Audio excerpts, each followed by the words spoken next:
Mike likes machine guns. I like machine guns. Welcome to episode 5. We have Jake from the 1911 Syndicate with us today. Well, that's a bummer because ratings are about to get real shitty on this show, guys. No, we don't worry about ratings. Thank God, clearly based on your guest invitations. Yep. I'm going to be doing backflips when we go to 10 listeners.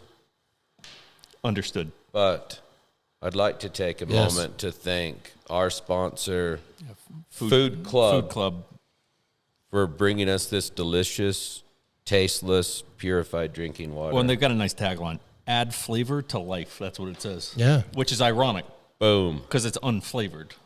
So whatever marketing genius came up with that one. Any place you get high-quality, discount-priced food products, you'll find Food Club water. Food Club America. Please support them. They're keeping great you people. hydrated. Yep. We even have this little tag here that says quality guaranteed, 100% satisfaction, or double your money back. Does it really say that? Yes, it What do does. you think would happen if you go over to the Camus Food Club or whatever it's called, and you were like, I tried the Food Club water, and I would like double what I paid for that case of water back? They would escort you to your Ford Pinto with a case of water and see you on your way. I've done it. Yeah. Yeah, that's excellent. So what do we do? What do we do here? Well, I think, we're going to talk a little bit about 1911 Syndicate, what Jake does. You've got quite the presence on YouTube. I don't know about that, but I love watching your videos. I think actually the first video I watched on my first day at Dead Air was an interview that you guys did talking about Suppressor 101, how to buy a suppressor. actually a helpful series. Jake had us on his podcast. It was awesome. That was in the infancy of our getting to know each other. It was, and now look at us. I'm hanging out here, and I'm Now I'm you're not at trying my to make, home. Well, I'm not trying to make anyone uncomfortable, but by the way, your middle guest has a real dilemma with this table because there's really no way around it other than just going full spread eagle. Yeah. And- Crotch shot. Well, and fair warning, I only have one pair of jeans. So the relevance of that is these are about 2 years old. The crotch starts to get a little bit thin. So at any point in this podcast, this thing could just split open. Don't worry about it. We'll block it. Yeah. Or don't. It could make better ratings, so we could be like CNN and really just let it go because the ratings will be better. Percentage of the audience that's female, what do you think? Holly If listens. I had to guess, I would say 0.001, maybe. I'm going to... Something like that. I think it's actually higher than that because mine's higher than that. You know what mine is? I have no idea. I got 2%.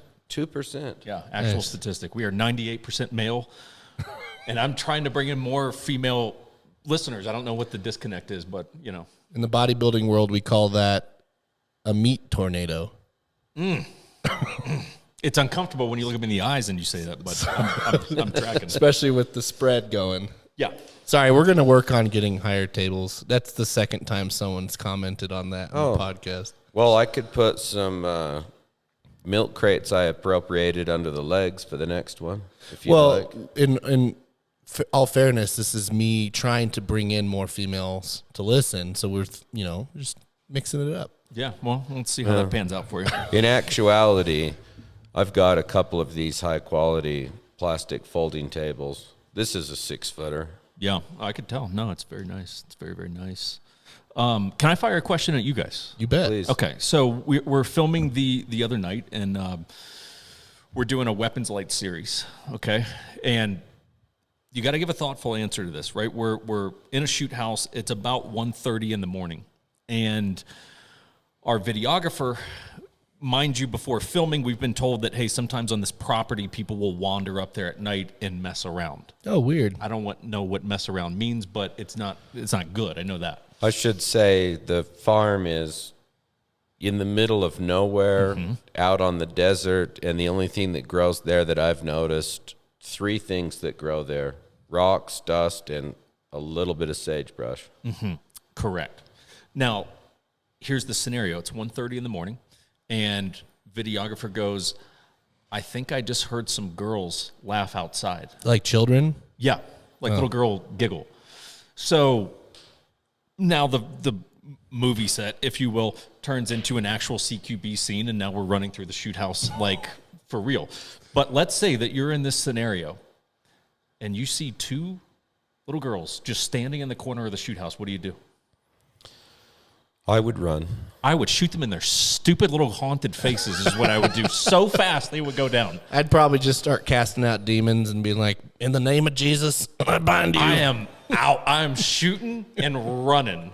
I'm leaving all the guns behind. We are out of there. I would be very cognizant not to make them angry, and I would all of a sudden be too busy to hang out with you. I will have a mag coupler on whatever subgun I've got. When the first mag is done, I'm swapping mags. The second mag is going down range too. Let's call this out. What we got here? This is a beautiful looking HK. Yeah, this was a fun one. We'll be filming this in later this month, but we worked it on the low light series as well because we were running this little Arasaka 300 series light. But factory HK SP5, it would be cool, of course, if it was full auto. Which Trichicon on there too? Yeah, Trichicon MRO. B&T mount? Yeah, so I went with B&T accessories everywhere. So that's the B&T stock, B&T top rail, and then the B&T handguard. Nice. And then we got Trichicon MRO, and then Arasaka 300 series light, that Air Wolf Man with that 3-lug action. Shorty cool too. Package. The shorty looks nice on there. Yeah, I mean it's just a cool package. I really like your buttstock. What do you think? Like, I like it a lot. Pretty cool. It looks good. I like Comfy. how compact it is. Yeah, it's a cool little build. I feel like I'm gonna have to clean some of this up on camera eventually, but I feel like I'm going through some sort of I wouldn't say midlife because I like to think that I'm younger than that, but I'll say midlife. Fair. HK crisis, where I feel like I'm turning this corner and I'm becoming an HK guy right now, and I almost don't know what to make of it because I haven't been historically. Just go with it. I am, but it scares me because it's going to get expensive. It is definitely going to get expensive. You should buy a straight mag. I know the curved is nostalgic, but that would look sexy on that. I don't know how I feel about the straight mag thing yet. Or if you can even find them, in all fairness. They're probably a little tough to come by at this point. I don't think they've made a straight mag for years and years and years. Speaking of straight mag, pick that bad boy up. It's also got the Naked Wolfman on there. The old KG9. Yeah, not a Tech 9 for our audience. So what's the difference in a Tech 9 and a KG9? Tech 9 is made by Intertech, and that's actually manufactured by Interdynamic, which did turn to Intertech. That's an open bolt semi-auto. Mm-hmm. So it's, I don't know the month, but I believe it's, they ceased manufacture of anything that had that type of design in, I believe, 1981. So is this position that I'm in now, is that actually where it fires from? I'm guessing, right? Yes, sir. Yeah. If you pull the trigger, it's empty, but you can pull the trigger and it will drop the bolt, and the firing pin's just machined into the bolt. Do it. I can do that. Sure. I didn't want to, Yeah, no, totally fine. And then typically that would just cycle back and we Then just it keep will, operating. then it will lock back open, and then you release the trigger and pull the trigger again. I mean, it's cool. Rinse, wash, repeat. I don't have enough street cred to rock one of those, honestly, but No, you do. You shot it, and it sounds It's kind of really those good. are It does. both pretty nostalgic for different reasons. One's yeah, I feel like this is the gun that went up against this gun in a battle to see who wins. in a raid. Good guys show up with this, and they're like, well, probably some bad guys that got that. Let's see how it goes. Battle of the Tesoro. Yeah. The Meth House, Part 1. Yeah. Good versus evil. Yeah. Yep.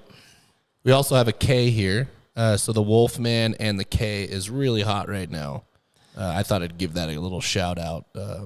So I'm curious so I just got a K. Yeah, you just got a K, a week ago or something? Yeah, and we shot it last Friday for the first time. I'm excited to do it. So we're going to do a video on basically, ours is going to be specific to dead air, but the same theory on a standard length cam versus a K cam could apply for whatever manufacturer. But essentially, hey, at what barrel length does a K start to make sense? Do you have I know you do have an opinion on this. This may sound odd and may go against I think the average thinking is shorter barrel, shorter can, shorter package. But for me, I prefer a K on a little bit longer barrel. That's to what I would get a do. little bit shorter package. But you play with it and tell me what you think. But that's where I've found the most joy in it. I feel like some preliminary guess. I feel like somewhere around 12.5, you can start to entertain the idea of going from an S to a K. And I think past 12.5, we're starting to talk 13.7, 14.5. I feel like K is starting to make sense at that point. I can't argue with that. It'd be great for a shoot house. You know, you can really beat the crap out of that can. Oh yeah, And I think at least I've heard a lot of the tactical guys out there love that can for that purpose. You know. yeah. Well, when you've got to be all compact, you know, your high speed and all that, I think it makes sense. Then you just take what you get. But I agree with Jake I prefer it on just a touch longer barrel. Yeah, because an S, you know, if we're talking 10.5, 11.5, S all day. I feel like a K is going to, it's going to take the edge off, but it's probably not going to do much more than that. But when you say you add less than, I think it's 2.9, let's call it 3 inches, to the end of your muzzle device, a dead air muzzle device, not the firearms muzzle, but you're only adding a few inches to the end of your 16. It doesn't make it horrifically longer. Yeah, or what like is you that? say, 14.5. The K's 5.4 inches, right, with the mount. I think that's I'm right. not sure. think it Sorry, is. sometimes it's hard for me to juggle we have 20 gajillion measurements. I and- think it's 5.4 on a It K, and is. I think Yeah, I an think S that's is right there. I think an S is like 6.8, something like that. I mean, so yeah, we're talking like an I inch, think that's exactly right. inch and a half. You know, like that's not. I mean, don't get me wrong, fellas. I'd take an extra inch and a half, like, Yeah, I think we all would. you know, but female viewership just keeps plummeting. Yeah, Keeps sorry, you're plummeting. working against us here. Yeah, you know, I'm gonna we'll go clean it up. But yeah, I mean, when you start talking about an extra inch and a half, you almost could debate like, do you ever even need a K, or like is the extra inch and a half just keep rocking with the S, you know? Well, you've got to have some choices and decide what works best for you. I like choices. I think is the real thing that we're trying to provide here. You can't decide and coerce a person to get everything that you like the way you like it. I'm providing these choices, and I'll explain what I think and maybe someone else's viewpoint, and then you decide from there. Yep, I'm with you. Jake, you want to shift gears? 'Cause I've been dying all week. I kept telling Mike, don't let me forget to mention this on the podcast. And that is the story he told me. And Mike, you got to tell the audience because it's just amazing. Well, okay, I'll tell it, but I would like to preface this story with this. It's not in a mean-spirited manner. I do not possess the ability to hang up on a telemarketer first. I will. It's already good. Yes. You rosin up a calfskin glove, and I am on a bull, and I'm going to go and hold on as tight as I can. When they call, my first response is to very politely, I ask them how they are. I thank them for calling, and I tell them that I'm not interested. Do you really? Yes, I absolutely do. I never just dial tone them, ever. I feel like such an asshole, right? Yeah. Well, But I'm really liking Mike's approach to this because it's for the first time in my life after hearing this story, I'm actually looking forward to a telemarketer calling me so that way I can try it. the problem now is most of the time it's a computer. So when the voice says hello, I tell them, I'm having a so-so day, but I hope your day's better. And then the next thing they say is, oh, that's good to hear. And I'm like, what? Really? That's good to hear? So then, I will hang up on a computer at that point. But before, when telemarketing really took off and it was landline based, like at the time of this call, I did not own a cell phone. So it's been some time ago, but It makes sense too because the subject matter of this call, I don't think people do this anymore. I don't think that you could sell the same product. I think I know. a lady called me, and she, I got on the phone. We went through the whole thing. Hi, how are you? I'm fine, thank you. And she said, I sell magazines, and we have access to every magazine printed. I told her I appreciated that she would take the time to call me, thank you, but no thank you. I cannot use magazines. So she then decided, instead of opting out, she decided to enter my dojo for combat. Oh, no. So she said her next response was, we have mechanics and cars and airplanes and knitting and collecting, and she has 10,000. She's thinking certainly she can bring me in with something that I'm interested in. Men's fitness. As she's saying this, I'm like thinking to myself, okay, I'm going to hit you with it then. I said, I don't know where you are. She's like, I'm in Iowa. And I said, okay, perfect. I would never tell anyone this about myself, but I'm going to tell you something deeply personal about me at this time. And then I hit her with it. I am illiterate. So I thought, okay, this is it. Coup de grace. I'm done. She's going to tell me she's sorry, have a nice day. Oh, yeah, you're out. Yeah, you're out. No, she did not. She was too kind-hearted, and she then had empathy for me. Oh, no. And she was like speechless, and then she said something to the effect of, I am so sorry to hear that, and you cannot imagine the world that would be opened up to you through literacy. And I said, oh, I can. Person.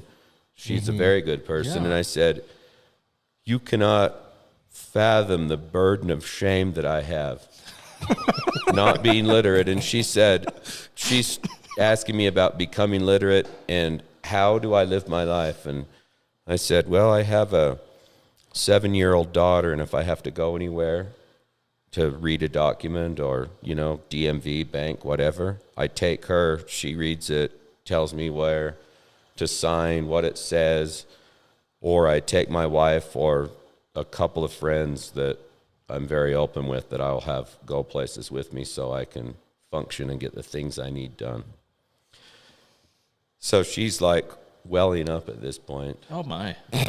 Yeah, oh my. She feels horrific for me. And we go back and forth a little bit, and she says, you really can't use the magazines.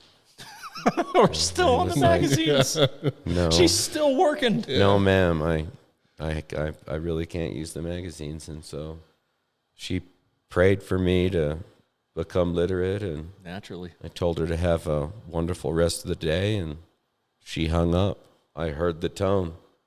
I felt a little bad about what I did.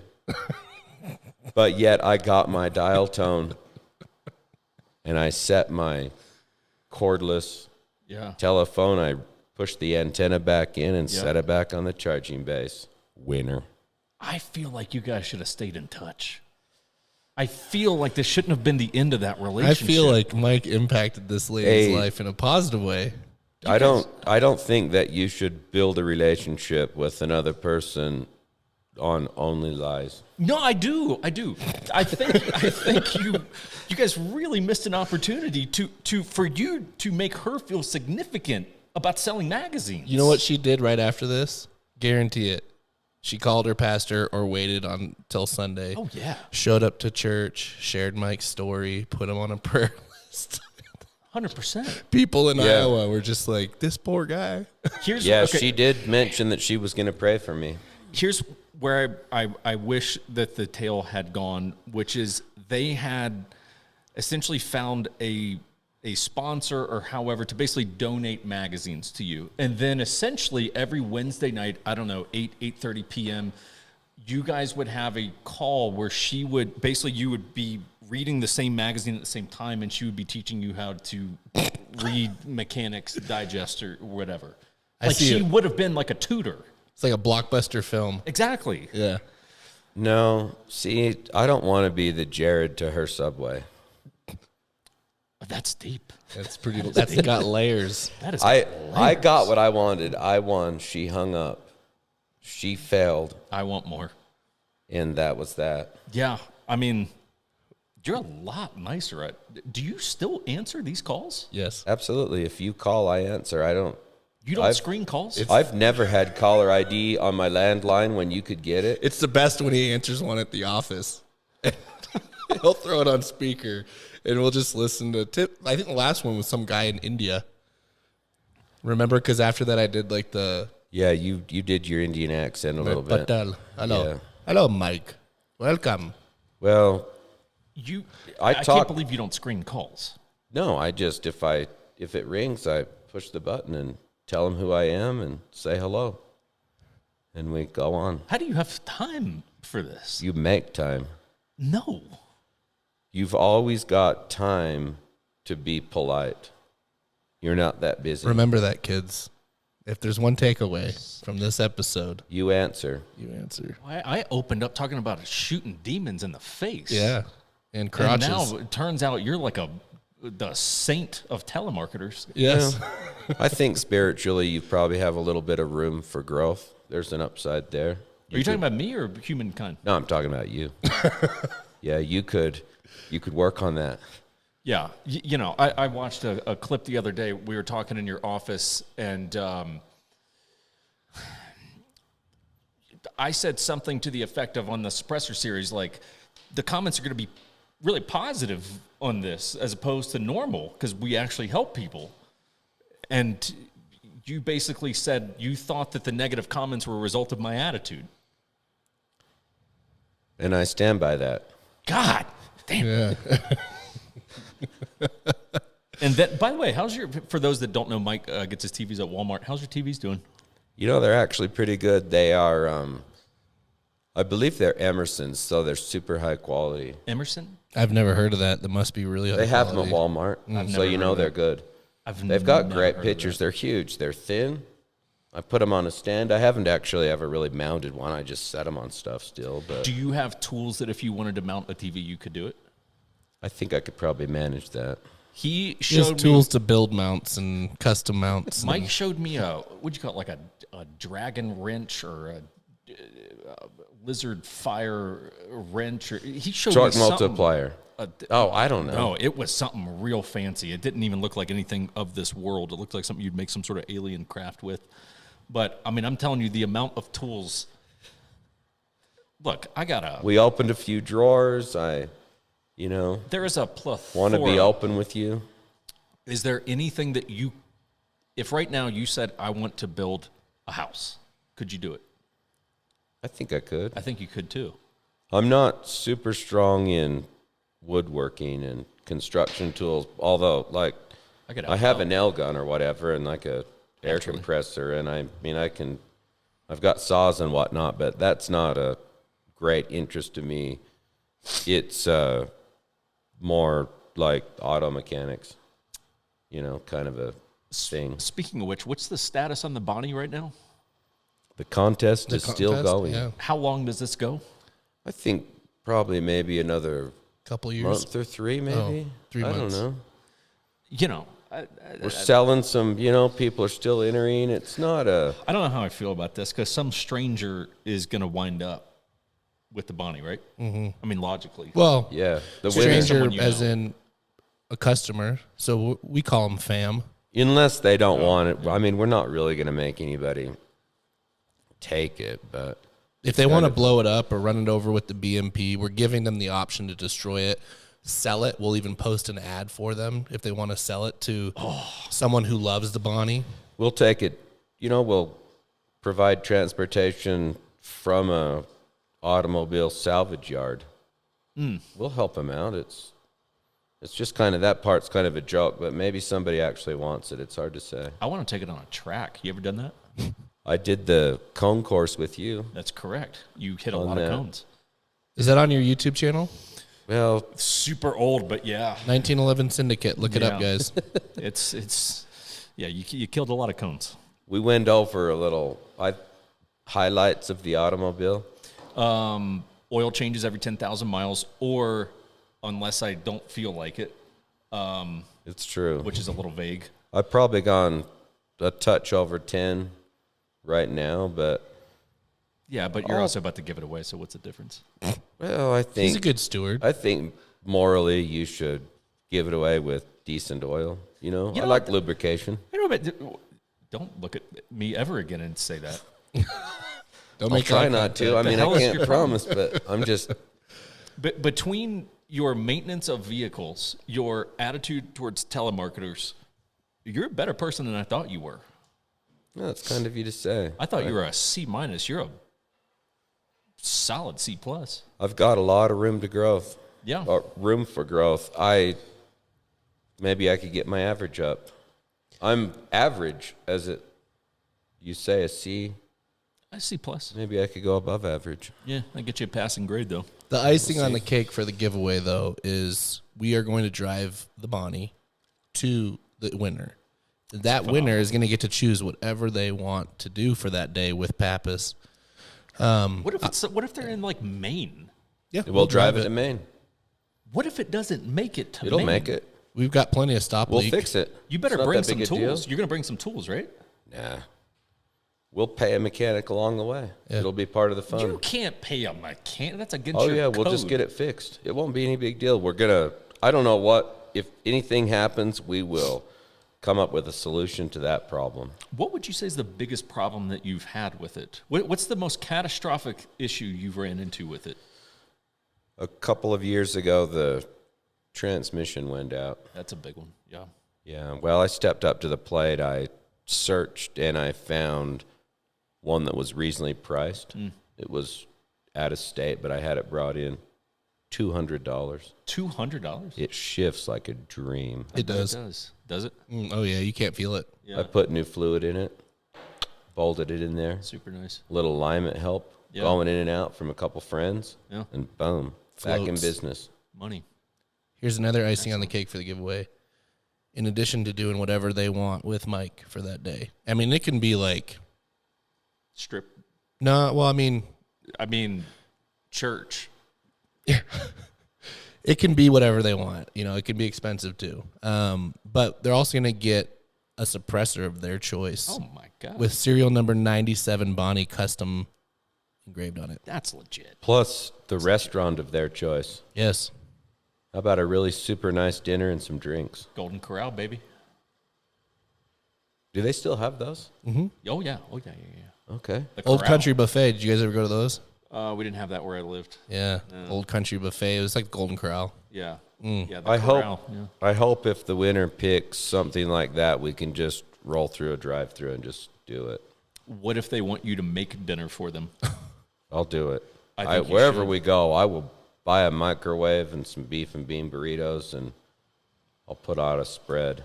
I'll do what I can. Well, what if they're like, I want Mike to make me a spinach and artichoke dip? I've got the internet. I'll figure it out. Yep. I'll help you. I'll do the best I can. Would you consider yourself a foodie or? No.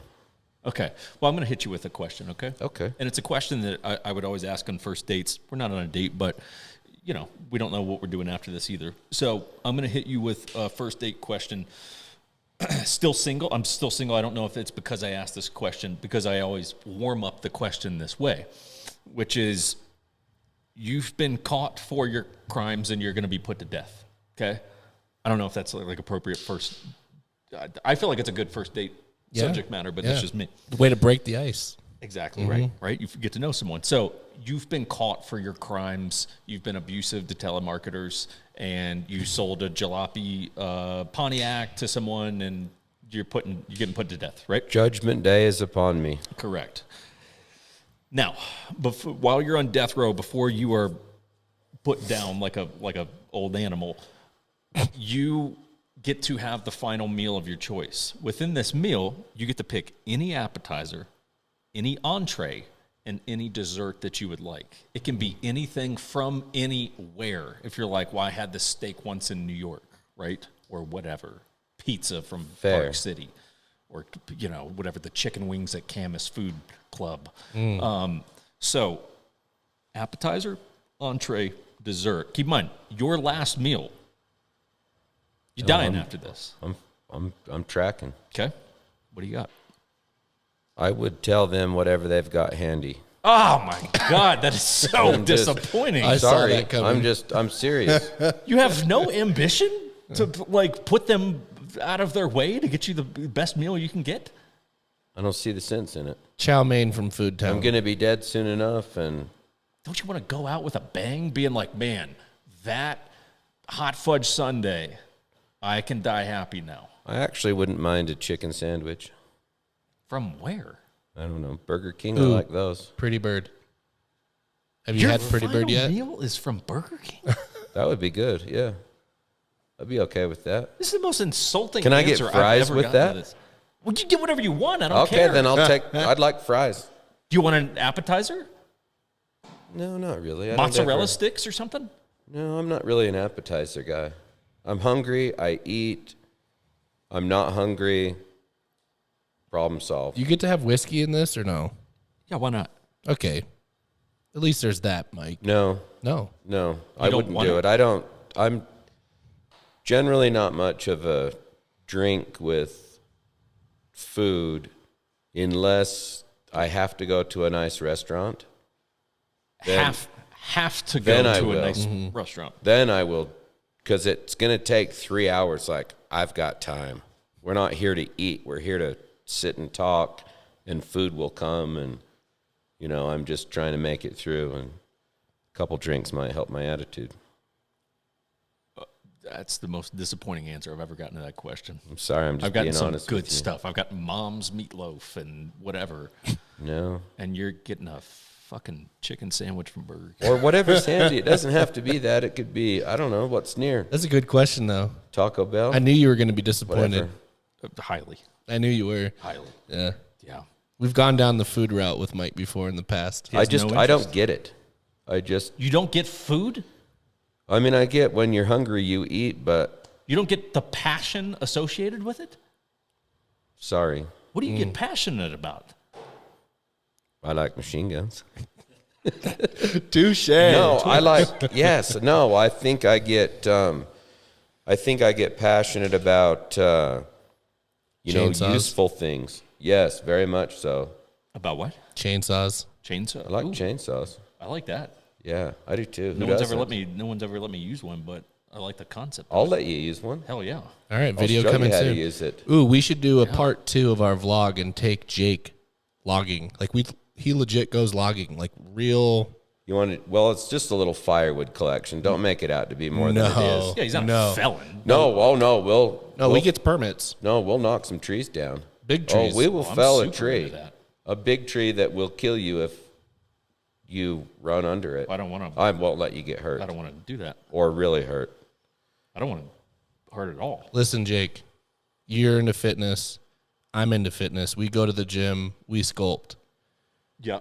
You spending one day logging with Mike. I thought I was in decent shape.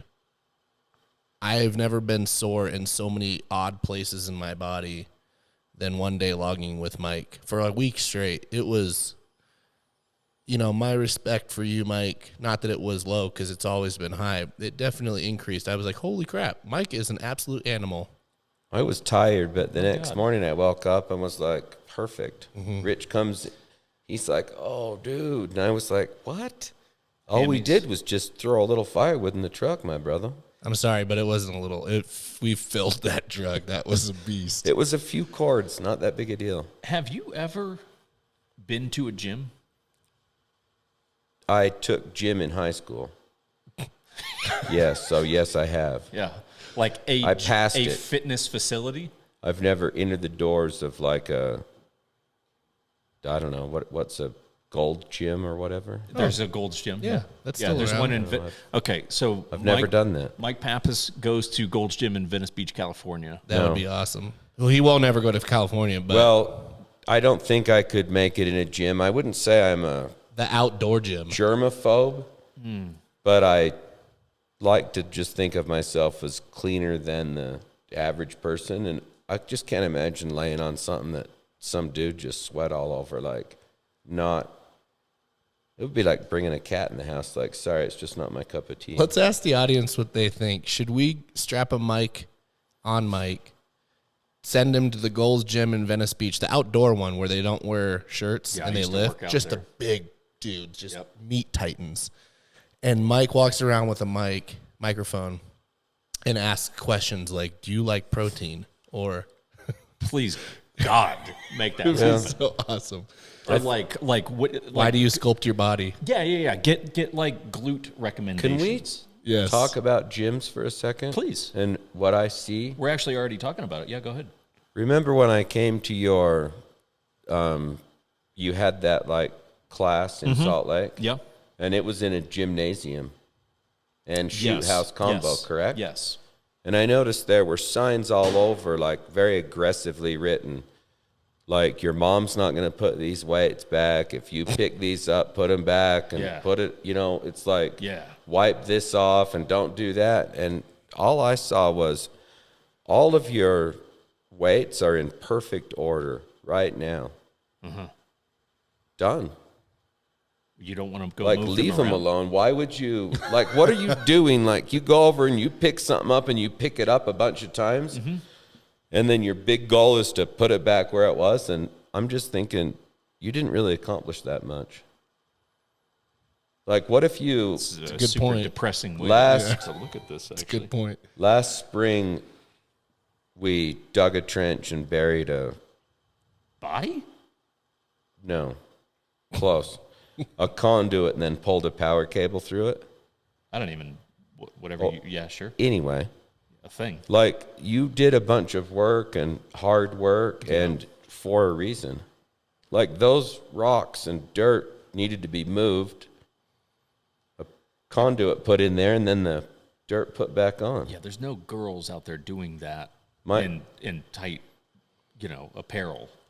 That's another reason to go to the gym. Half the reason I go to the gym. My wife kind of ran that job, and so she was digging away. Yeah. She didn't look all bad doing it. Yeah, well, a woman that can dig. That's always that's what been, I'm saying. I'd say top I will say that's probably, people that are listening are like, what are we talking about right now? Yeah, we don't know. That's probably one of my least favorite things about today's gym is I like to refer to them as, the gym douchebags that just walk around staring at girls in yoga pants. Oh, it drives me nuts. They out there.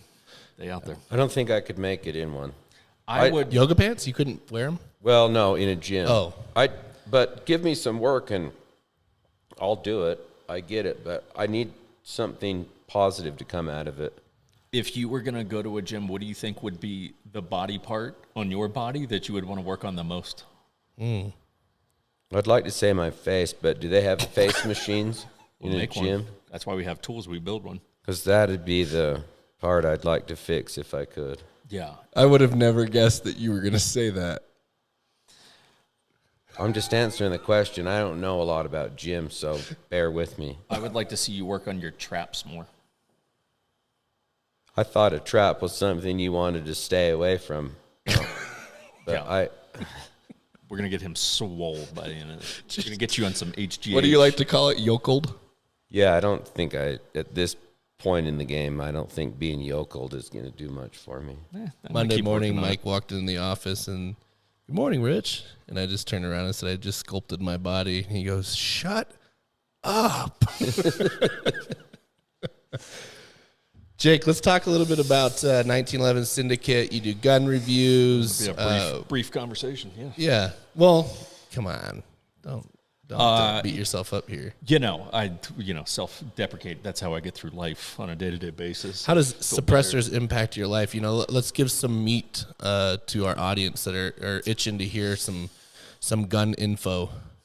So I moved here from California 4 years ago. So suppressors were like a like they don't exist. Not an option. I'm totally judging you right now. Not an option, yeah. See, I've blended in well. Yeah, you've done a great job. I've embraced Utah life. But, I shot a lot when I lived in California. California actually has a surprisingly good gun culture. It gets a bad rap, but that's not because of the people. That's because of the political side of it, Before that happened, they were the largest gun market in the country. No doubt. Above Texas. Yeah, so think about the volume of people. Texas became number one when California got banned out. Yeah. Never thought of that. Didn't know that. That's awesome. Interesting, right? That is very interesting. Oh, I'm telling you, courses in California, like when instructors come to California, they sell out super quick. Like it's not an anti-gun culture. Like California is a weird place because you have LA and San Francisco that dominate what we perceive as being California. That's kind of California, but it's also kind of not California. Like you get up in Northern California, basically outside of those two bubbles, you're like, oh, it's like anywhere else. Like, Yeah, it's didn't Northern California want to secede or still wants to secede? I think they probably should in all reality. I mean, that's it's just, possible. It's I a think different Oregon culture. or Washington does too. They want to make Idaho bigger or something. Oof, yeah, don't pollute Idaho, please. It's a great place. Well, there's just a lot of good, like you're referring to, Californians in Washington and Oregon that are just sick of it. Not the coast, the inner part. Yeah, no, 100%. But I mean, moving to Utah, I mean, suppressors are such a funny thing because until you're around it, your perception of it versus what it is totally different things, right? Because you just think Hollywood, and it's like, oh, it's not actually like that. Like, yes, it sounds. If I said, okay, this sounds good right now, right? MP5 with like a short configuration Wolfman in it, like that does sound good. Sure. If you've only heard suppressors on movies, this is going to sound like shit compared to what you think it should sound like, right? You're like, oh, it's loud. Well, yeah, it's loud. It's still a gun, unless you're shooting subs or something like that. Out of a 22. Yeah, I mean, that's about probably 22 suppressed or like 300 blackout sub suppressed. Those are is that about close, the closest yeah. thing I to think Hollywood so. quiet that you're going to get? Well, then there's the cheesy Hollywood films that make up a sound. Yeah, like It's coming out of the suppressor. I don't even know how to do it. no. I know the exact sound. You're like, what makes that sound? Yeah, Nothing makes that sound. There's a high-tech mixing board. yeah. Well, one of my favorite ones. You remember the movie Inception? Oh, that's a good one. Leo DiCaprio? Come on. I'm not sure. Okay, well, educate yourself. So, Inception, right? DiCaprio, he's got a Beretta PX4. Yeah, you like that? I just shut him up. I said shut up. I don't even know what to say. You're gonna to get that. some hate in the comments. I'm gonna laugh too. From that one? I don't know. I'll watch this. Is it a feature film or a B? Jesus Christ, it's a feature film. Okay. All right. Feature film. That's yes. good. You It's a won't. feature Our film. audience is nice, by the way. Don't worry. Yeah, well, I'm used to getting hammered in comments anyway. Have at it. So anyway, he's got a Beretta, right? First mistake of the movie, right? So he's got a PX4. Wait. What is wrong with Beretta? The PX4 Storm. Oh, okay. I mean, have you ever known anyone that had one that you didn't think was an asshole? I've known some Beretta fans. I like and me a Beretta. Not all of them, but generally speaking, they're their own type. It's a nice, yeah, right. You just cleaned up what I said and put it in the Pappas version. When I said I like Berettas, I don't think I'm that type. I'm not. No, you're not. I'm not Thank a Beretta you. hater, but anyway, PX4. So anyway, he's beginning of the movie, he's shooting. He's got a suppressor on it, right? And he's essentially in a hitman status, right? He's got to go murk some dudes in this complex, and it's classic Hollywood nonsense, right? Suppressed pistol. So he'll like go up behind someone. He'll put his hand over the ejection port, right? He'll fire around and he'll catch the round as if the sound of a Guild. casing hitting the floor is louder than the sound that gun's making when he shoots someone. Classic Hollywood. But until you know better, you're like, that's super cool, and that's exactly how I would do it. And then you hear it in person, and you're like, yeah, the shell hitting the floor is definitely louder than the round. Did it ruin the movie for you? No, at that time, I don't think I was super into shooting. Now I watch it, and it just like irks me to no end. I would laugh at it. Yeah, I mean, it's pretty funny now. Yeah, the James Bond films are notorious for using suppressed firearms and not making the proper sounds. At all. Well, that's Hollywood, and sadly, that is something that we have to battle on a daily basis. Well, it's someone. We're doing some Q&A thing the other day when we were going out to film, and something. There was some question that someone asked to the effect of had something to do with like gun sales or something like that. And basically, I made the point of Hollywood is the best gun salesman that's ever existed on the face of the planet. Agreed. Like Video games too, which I think a 100%. lot of them come out of Silicon Valley and Hollywood areas. that's what's so funny about it. Good point. Yeah, I mean, when I lived in LA, which was most of my formative adult years, if you will. I mean, the gun culture thing in Hollywood, it is such a fear for anyone associated with the entertainment industry to even admit that they, either lean right or into guns or anything. I mean, Sure. it's to a point of it being comical. It is funny paranoia. because a lot of these actors that are anti, they're the ones in the movies using the guns, Stallone. killing people. Like, are you kidding Wait, me? Stallone's anti-gun? Yeah, he's made some statements. No. Oh, 100%. Don't do this to Wow. me. Yeah, and I mean, like, This just became the worst podcast ever. it's just depression set in. It's like, You need a chicken sandwich. I do right now. you're Rambo. Yeah. You're Rambo, though. You're Stallone. You're Stallone. Ugh. You can't come out against gun shit. Like, It'd be that's like, a hard pass. that's like up there with Arnold. Like if Arnold ever said anything against guns. But I mean, it's so. Did you know Mark Zuckerberg is really into guns? No, is that for real? Neil talked about it in episode 3. Really? Yeah. That's hard to imagine. Yeah. Isn't it? I mean, Given that we can't show them really make on a his good- platform. yes. That it's just can't advertise them. the hypocrisy there is just on another level. And we're already talking about that with Hollywood. I mean, it's pretty astounding. Oh, it's crazy. I mean, you know, when I shot in California, so there was a time of life when I was going to try to open a range in Los Angeles. LA, for those who don't know, really has, in really like the mainstream LA, once you get into the suburbs, it opens up a little bit. But LA's got 2 ranges. There's LAX range, which is right by LAX, not a great part of town. And then there's LA Gun Club, which is literally like a block off of Skid Row in downtown LA.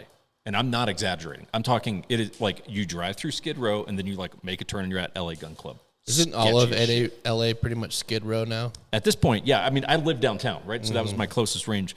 So I was like, had the great idea, you know what? I think I could do it, open a range in LA, yada, yada, yada. So, of course, trying to fundraise through that. I went, you know, I knew some guys that were fairly well connected within the entertainment industry, and they were trying to get me into a meeting for fundraising that was basically like Hollywood conservatives, but they meet like the Illuminati.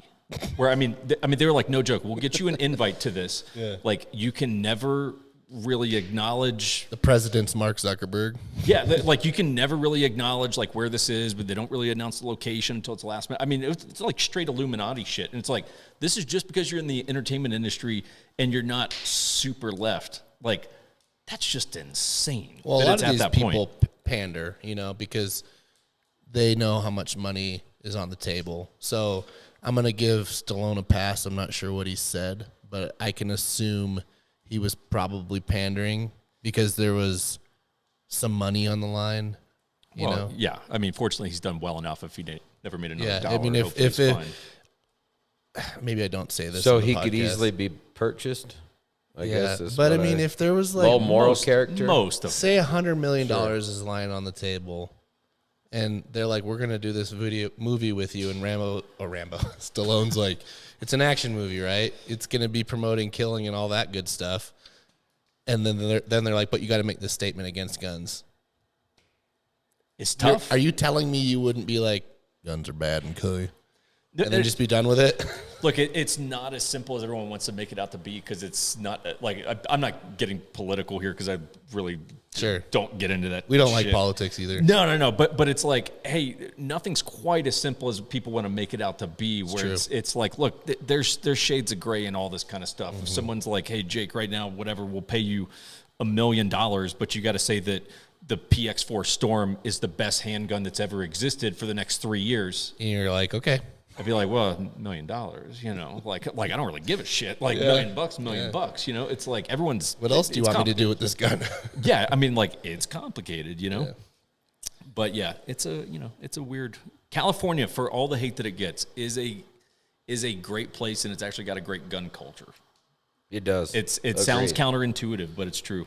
I feel for the people that are trapped there that are gun people, and there's a lot of them. It'd be really cool to see it go back to the way it was, because I never knew that about California. Oh, 100%. That'd be really cool. Because California is an awesome state to visit, like It's a in certain fantastic areas. state. Yeah. Like when people hate on California, I go, and they're like, California is like the shittiest place in the world. I'm like, oh, Have you been to Malibu? Like, do you think it's a coincidence that 50 million people moved there, whatever the number is? It's like, no. They moved there because it's the best place in the world. Northern California is amazing. Yeah, it's just screwed up by a bunch of stupid policies and yada yada and cost of living and all that good stuff.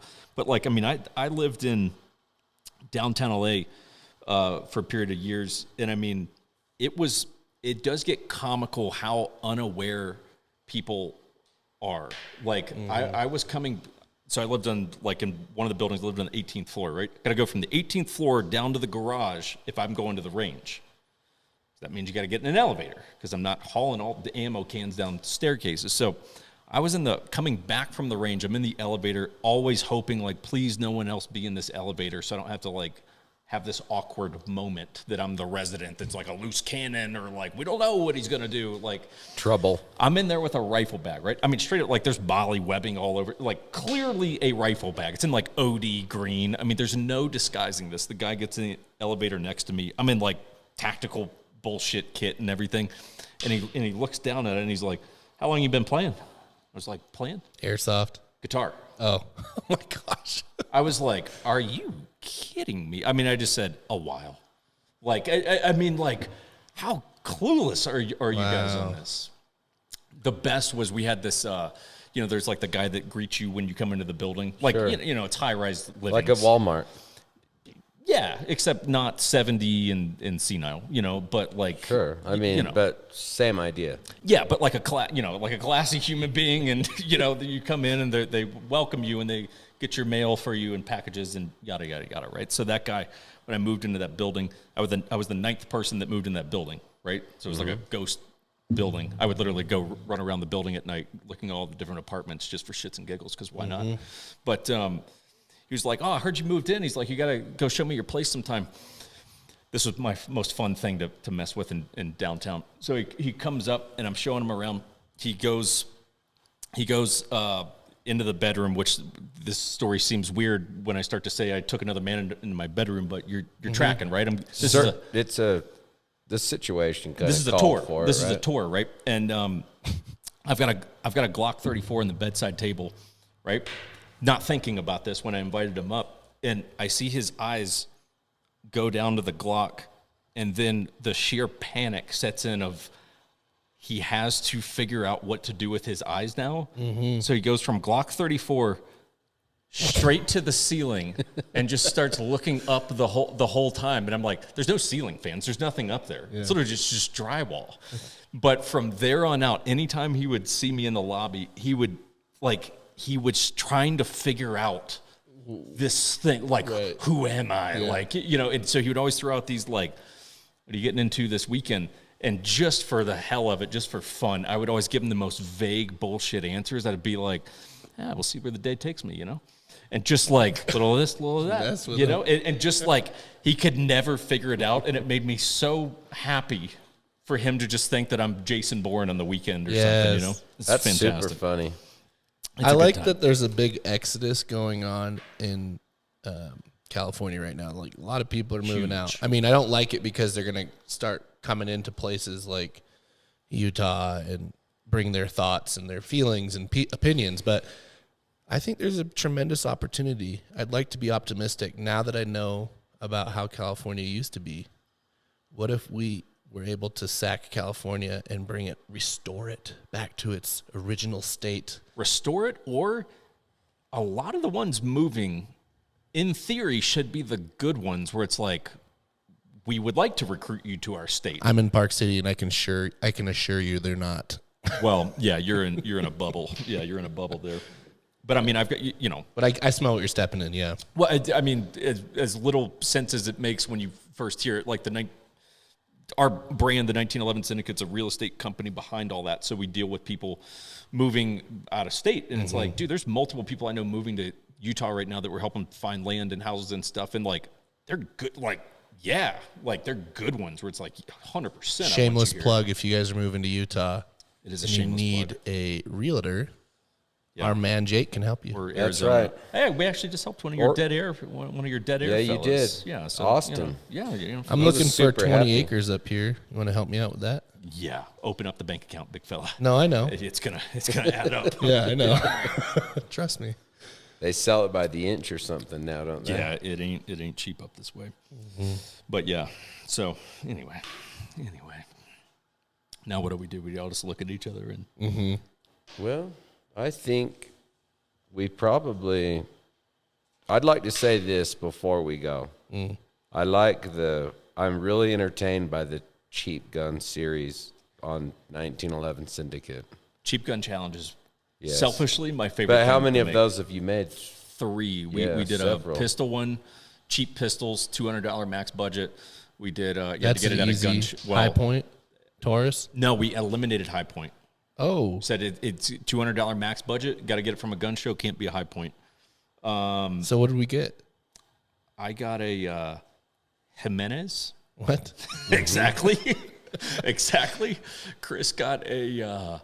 I don't even. Talk about it the looks like Jimenez. Sissy. It looks like Chris's. It looked like the name Sissy. It was SCCY. Oh, Sky. Sky. Sure, I called it Sissy. I like the revolver with the Yeah, duct tape grip because it only had one grip. Yeah, it's a dirty, it's a dirty move. But yeah, then we did cheap AR-15 challenge, personal favorite, and we trashed those guns. And then for the holidays, to try to keep it festive for the, because we try to be a family show to the It's extent seasonal. possible. We did a BB gun challenge. So the BB gun challenge was, Break it down. What was the challenge?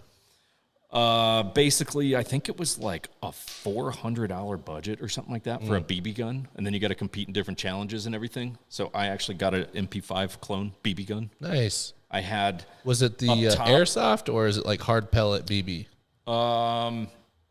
They were actual BBs, yeah. Nice. But then I had an ACOG mounted on the top. I had an offset red dot, and then I had an opposite side offset laser. Interesting. So no matter which direction I went, You had something. I had something. What Smoking were the dudes. challenges? Like shooting balloons or something? What we got? No, we had a Squirrels? gift. We had a gift unwrapping challenge. Basically, there were mystery gifts. You had to unwrap it and then get the package out, like a CD in one of those old cases. Have fun with that when you're out in the desert and you only have to use what nature gives you. We had that. We had a pie eating. You had to slam some pie and some milk and then shoot a competition stage with your BB guns. That one ended super poorly for me. That sounds very entertaining.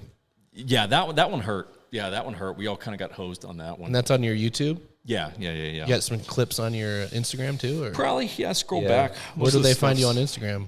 It's just 1911 Syndicate. It's easy. Basically, you type in 1911 Syndicate, Instagram, YouTube, website, all that stuff will pop up. It's easy. What's with the name? Honestly, I created a super vague name because I'm like, I love 1911s, and I just kind of wanted a brand that could pivot in a lot of different directions between content and this kind of real estate thing. Syndicate, aka like we've got different cities that we operated in, and everything. So kind of a syndicate concept. But So where did the Monopoly I guy have come from? I have a smart, Monopoly is a real estate game.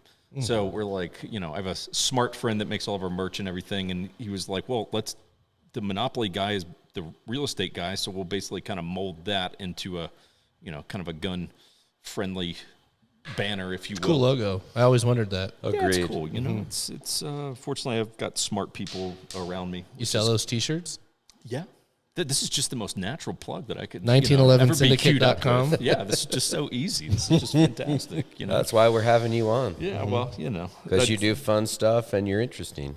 I don't really enjoy being much of a self-promoter. I'm kind of like, hey, go check it out if you like it. Great. If not, doesn't hurt my feelings at all. But yeah, it's there if you want it. Your pages have been growing. It's been exciting to watch and getting to know you over the course of the last year has been really awesome. It's fun. Like a year ago, I think the YouTube was at maybe 1,000 subs, and I probably today actually will hit like 30,000. Yeah. So it's Wow. It's fun. Like I don't know if that's good or not. That's 'cause I actually don't- very good. I don't really follow many pages, metrics, and stuff like that. But I'm like, I don't know. That's Well, the two videos we repurposed, the first one was Suppressors 101. You started off with talking about how to buy suppressors, just basic information. Yeah, that was actually helpful. People actually got value out of that series. It did really well on our YouTube. So I think we're due for a new one. Yeah. It'd be fun. We should actually, because I get suppressor questions, and it would be good to do another, like, let's hit some fundamentals. We could do that and maybe mix it with some, a little bit more advanced. Maybe in our new setting. Mm-hmm. Maybe we have Jake come back and have him talk about where he started and where he is now and where he's going.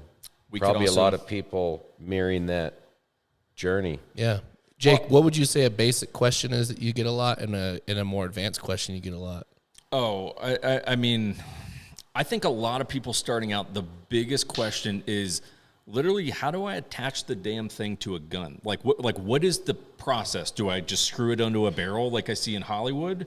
It's like, to try to describe to people like, okay, hey, look, you need a muzzle device that's going to accept that company's suppressors, right?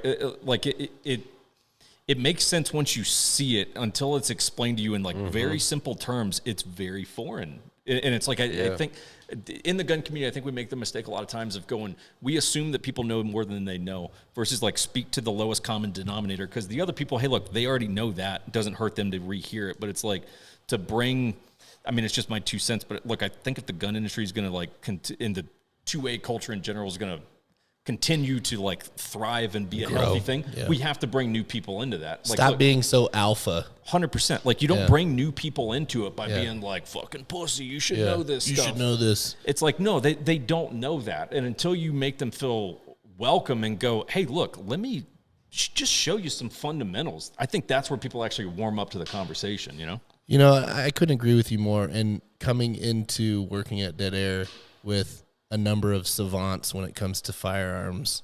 Mike, you're definitely up there as like the godfather of, if you have a question, you've got the right answer. Once in a while. Tasson's up there. We talked with Ernie. He's very smart. I'm kind of the village idiot in the office. Who's the blonde gal that does Chicken of the Sea? I don't know. Anyways, I'm not there with you. She was kind of played the dummy. Okay. Anyways, that was I feel like we should just edit that out. But I'm that guy, I feel like often. And, Mike, your attitude is awesome. You're just like, it's okay, Rich. We're going to get through this together. I'm going to teach you. We can rewind and start wherever you want to. Well, I think there's a real degree to which, because it's like when you listen to people that come from military backgrounds, right? You'll listen to them do a gun review or a podcast or whatever, and there's so much that's said that's like, hang on, I don't know what that means. Like, can you please tell me what, SMG means or whatever the thing is? It's like, bring me into the conversation. Because, I mean, frankly, that's something we try to do in our content is go like, look, I don't have any professional background. I'm just some random asshole that likes to shoot and enjoys these things, And it's like, I'm not a techie guy. I could name maybe 2 tools that you have over there. One would be a flathead screwdriver. One would, if you had a multi-tool, I would have known what that was. But it's like, I don't know all the shit about this, right? Sure. I'm going to have some bro science conversations with you and try to bring some new people into this, because you know what I've never had from a lot of years living in California? I've never do you think most people who aren't really into guns right now, if I took them out and spent a little time with them and we got to shoot this and I taught them a little bit about safety and how to hit a target, you think most of them at the end of the day are going to be like, stupid guns? They're going to be like, yo, this is awesome. Mm-hmm. They're like, this is super cool. So it's like, bring people in. How could you not? Mm-hmm. How could you not? It's fun. But you're right. I think when anyone starts anything new, it's a little overwhelming, and you don't ever want to talk down to those people. And you've always got time to answer a question. 100%. Some gun companies don't. We've talked about this a couple times. They don't make it easier either. Like Glock 21, Glock 17. No. Then there's the generations for each number, and it's like HK didn't exactly help with that either. Yeah. Well, I'll say something you guys do really good. I mean, this is an honest, as much as we joke around, I mean, this is a really honest compliment. Like, there's so many, like, social media. Think about it, right? Like, you put out media, content, but then we need to go be social around it. And there's so many companies that see, they're like, hey, look, post a photo of this thing, whatever. We make this AK, they post a photo of this AK. And in the comments, they have people going like, dude, that's an amazing gun. Or like, what's your lead time at? Or how does this work? Or what? Like, they're honestly engaging with your content and you never reply it back. It's like, that's lazy. Like that's incredibly lazy. And I think you guys have done a really good job of, even if it's in comments, just like giving someone a thumbs up, like thanks for the support. That shit matters. Thank you. Like that shit matters. And a lot of companies don't. It is a lot of work. It's like, I mean, I'll see every YouTube comment. I'll respond to most of them, especially if it's a question. Guaranteed you got a response. But it's like, it's work. But at the same time, if you're putting out content, like you've got to be willing to also take the time to invest into getting deep with those people and like showing them you actually give a shit. Otherwise, what's the point? The consequences of that is becoming less and less relevant and not growing.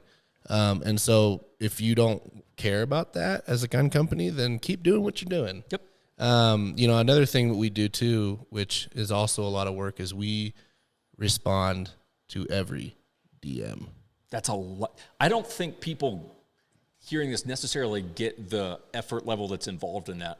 I mean, you guys get probably 20 times the communication that I get on my little page, and I'm typically the one replying to everything, and that's a chunk of time. For you guys with the volume that you get to hit everyone back on that, I mean...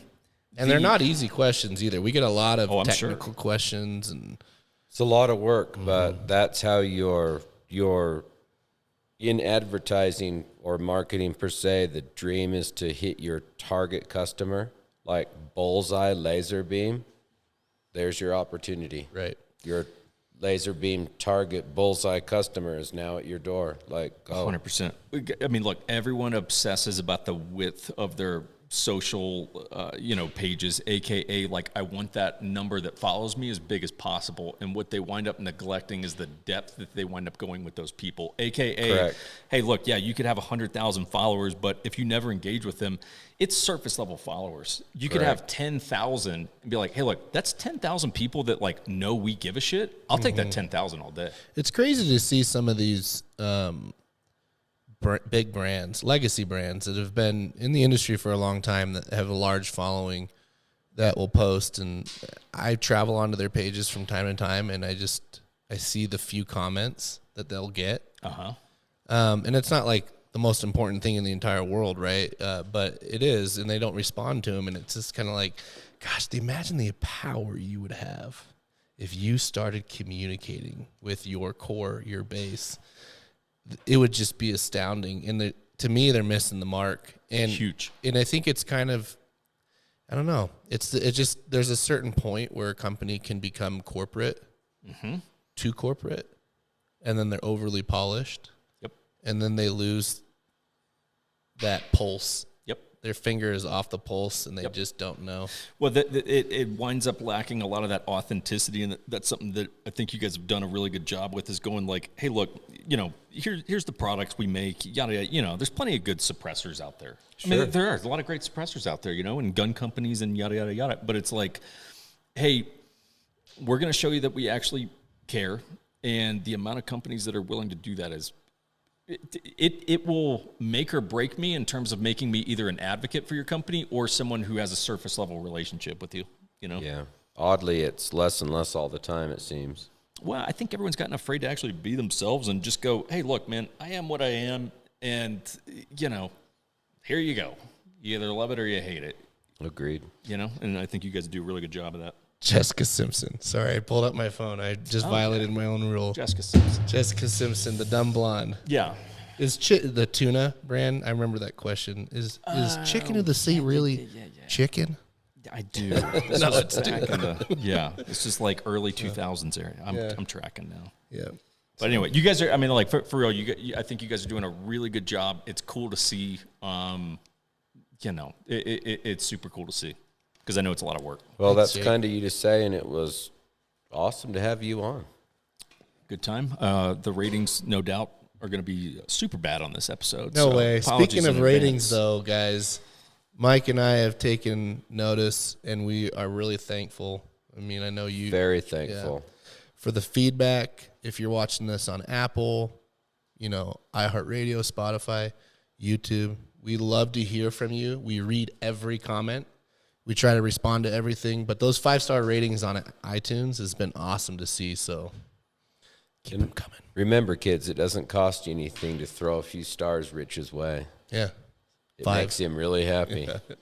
It does. No, it fuels the machine.